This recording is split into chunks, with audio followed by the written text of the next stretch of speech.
जय हिंद दोस्तों, हमारे YouTube चैनल में आप सभी का स्वागत है। आज के वीडियो में मैं बताऊंगी कि अगर आप IRS Indian revenue service choose करते हैं तो क्या फ़ायदा होगा और क्या घाटा होगा। अगर आप IAS या IPS चूज करते हैं तो क्या फ़ायदा होगा और क्या घाटा होगा।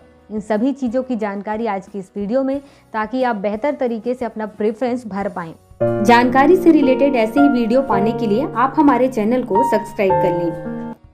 दोस्तों, एक IPS ऑफिसर और IAS ऑफिसर, इन दोनों को जो सुविधाएं या फैसिलिटीज़ गवर्नमेंट की ओर से दी जाती हैं वो लगभग सेम होती हैं, लेकिन इंडियन रेवेन्यू सर्विस में जो फैसिलिटीज़ दी जाती हैं वो टोटल अलग होती है। वो किस टाइप से होती हैं, चलिए अब मैं पॉइंट में बताती हूँ। एक IAS ऑफिसर और IPS ऑफिसर को जब किसी डिस्ट्रिक्ट में काम करने भेजा जाता है तो वहाँ पर गवर्नमेंट की ओर से गवर्नमेंट बंगलो दिया जाता है और कुछ सर्वेंट दिए जाते हैं। लेकिन IRS officer, Indian revenue officer को ऐसा नहीं दिया जाता है। उनको रहने के लिए 2 से 3 रूम का एक फ्लैट दिया जाता है और सर्वेंट उनको नहीं दी जाती है।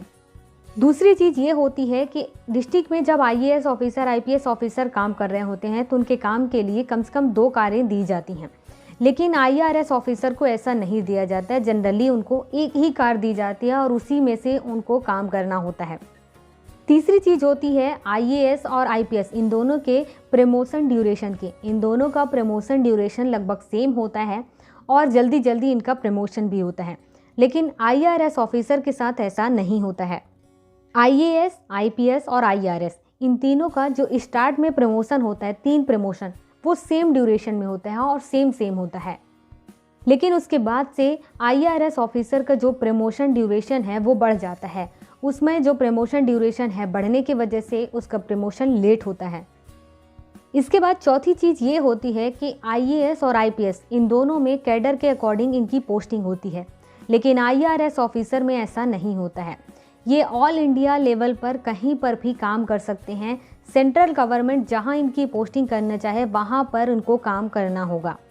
अब हम बात करते हैं IRS ऑफिसर बनने के बाद इसमें पॉजिटिव पॉइंट क्या होंगे जिसके वजह से लोग IRS ऑफिसर बनना पसंद करते हैं। सबसे पहली फ़ायदे वाली चीज़ ये होती है कि एक IRS ऑफिसर को बहुत जल्दी ट्रांसफ़र नहीं किया जा सकता है।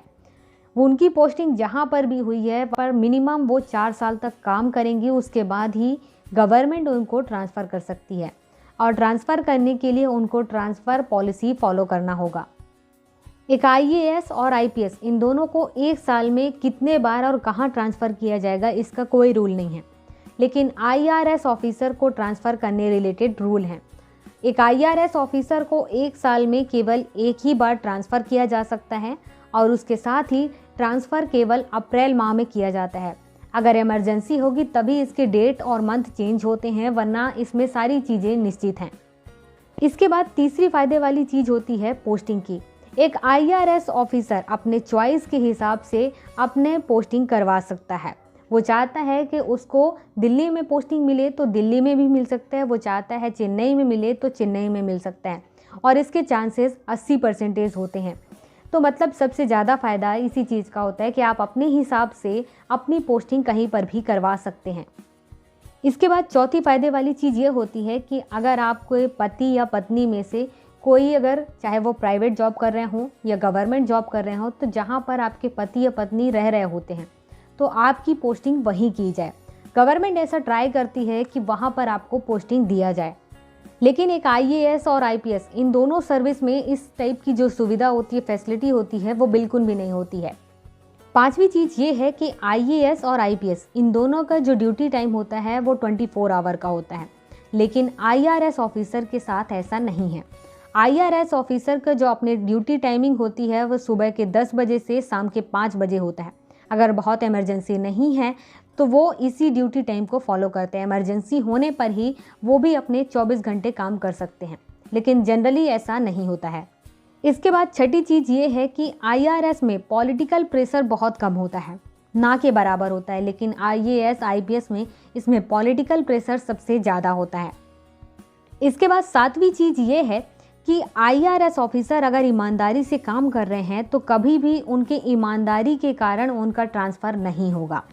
लेकिन आपको सुनने मिला होगा कि एक IAS या IPS ऑफिसर ज़रूरत से ज़्यादा ईमानदारी से काम कर रहे थे और गवर्नमेंट को ये चीज़ें पसंद नहीं आई, या फिर वहाँ के MLA MP को पसंद नहीं है तो उनका ट्रांसफ़र करवा देते हैं। लेकिन IRS ऑफिसर के साथ ऐसा नहीं होता है। इसके बाद 8वीं सबसे फ़ायदे वाली चीज़ ये होती है कि एक IRS ऑफिसर की पोस्टिंग 80 से 90% जिसके चांस होते हैं वो बड़े राज्यों में, बड़े शहरों में या राज्यों की राजधानी में होती है। इसका सबसे बड़ा फ़ायदा ये होता है कि आप अपनी फैमिली के साथ रहते हैं तो अपने बच्चों को आसपास बहुत अच्छे स्कूल में पढ़ा सकते हैं, उनको अच्छी सुविधाएं दे सकते हैं। फिर उसके बाद शॉपिंग के लिए हो और बाकी सारी चीज़ों की जो ज़रूरतें हैं वो बहुत आसानी से पूरी हो जाती हैं। लेकिन IPS और IAS इन दोनों ऑफिसर्स के साथ ऐसा नहीं होता है। गवर्नमेंट के ऊपर डिपेंड करता है कि उनको कहाँ पोस्टिंग देनी है। उनको गांव एरिया भी दिया जा सकता है, उनको शहर एरिया भी दिया जा सकता है, उनको राजधानी भी मिल सकती है, उनको बड़े शहर भी मिल सकते हैं, उनको छोटे शहर भी मिल सकते हैं, मतलब कुछ भी दिया जा सकता है। ये पहले से फाइनली नहीं होता है और इसमें कुछ परसेंटेज भी नहीं बताया जा सकता कि सबसे ज़्यादा परसेंटेज कहाँ पर इनको काम करने को मिलेगा।